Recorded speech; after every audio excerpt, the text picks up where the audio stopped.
بسم اللہ الرحمن الرحیم۔ محترم دوستوں، یہ واقعہ صدیوں پرانا ہے۔ قرآن و حدیث میں جس کا ذکر موجود ہے، یہ وہ وقت تھا جب دنیا کے کونے کونے میں فتنے اٹھ رہے تھے اور اللہ نے ایک نیک بادشاہ کو بھیجا تاکہ وہ زمین میں عدل قائم کرے اور انسانیت کو ایک بڑے عذاب سے بچائے۔ آئیے سنتے ہیں یاجوج ماجوج کا وہ عبرت انگیز واقعہ جو آج بھی دلوں کو ہلا دیتا ہے۔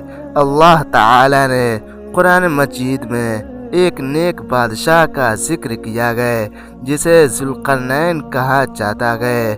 وہ ایسا حکمران تھا جسے اللہ نے طاقت، عقل اور سلطنت عطا کی تھی۔ وہ مشرق و مغرب کی زمینوں کا سفر کرتا، لوگوں کی بات سنتا اور ان کی ضرورتیں پوری کرتا۔ وہ اللہ کا شکر گزار اور انصاف کرنے والا بندہ تھا۔ ایک دن وہ ایک ایسی بستی میں پہنچا جہاں کے لوگ مسلسل خوف میں زندگی گزار رہے تھے۔ وہ لوگ کمزور اور سادہ دل تھے۔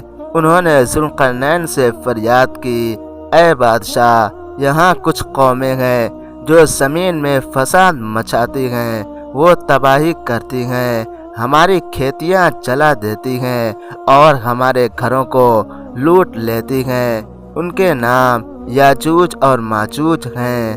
اے بادشاہ، کیا آپ ہمارے اور ان کے درمیان ایک مضبوط دیوار بنا سکتے ہیں تاکہ ہم ان کے شر سے بچ سکیں؟ ہم اپنی طاقت اور دولت سے آپ کی مدد کریں گے۔ ذوالقرنین نے ان کی فریاد سنی اور اللہ کا نیک بندہ تھا۔ اس نے کہا، مجھے تمہارے مال کی ضرورت نہیں۔ اللہ نے مجھے جو کچھ دیا ہے وہ کافی ہے، لیکن تم سب اپنی محنت اور طاقت میرے ساتھ لگاؤ اور ہم مل کر ایک دیوار کھڑی کریں گے جو یاجوج ماجوج کو روک دے گی۔ چنانچہ ذوالقرنین نے لوگوں کو اکٹھا کیا، سب نے محنت کی، لوہا اکٹھا کیا، آگ جلائی اور لوہے کو پگھلا کر ایک بڑی دیوار کھڑی کی۔ پھر اس پر پگھلا ہوا تانبا ڈالا تاکہ وہ اور بھی مضبوط ہو جائے۔ یہ دیوار اتنی اونچی اور مضبوط تھی کہ یاجوج ماجوج نہ اسے چڑھ سکتے تھے اور نہ اس میں سوراخ کر سکتے تھے۔ اس کے بعد ذوالقرنین نے کہا، یہ دیوار اللہ کی رحمت ہے، لیکن یاد رکھو جب اللہ کا حکم آ جائے گا تو یہ دیوار بھی ٹوٹ جائے گی اور یاجوج ماجوج دوبارہ دنیا میں پھیل جائیں گے۔ وہ دن قیامت کے قریب ہوگا۔ وقت گزرتا گیا، صدیوں گزر گئے۔ وہ عظیم دیوار جو ذوالقرنین نے بنائی تھی یاجوج ماجوج کو قید کیے رہی، لیکن رسول اللہ صلی اللہ علیہ وسلم نے ہمیں خبر دی کہ قیامت کے قریب یہ دیوار ٹوٹ جائے گی اور یاجوج ماجوج دنیا میں نکل آئیں گے۔ یاجوج ماجوج ایک بڑی اور طاقتور قوم ہوگی۔ ان کی تعداد اتنی زیادہ ہوگی کہ دنیا کے ہر حصے میں پھیل جائیں گے۔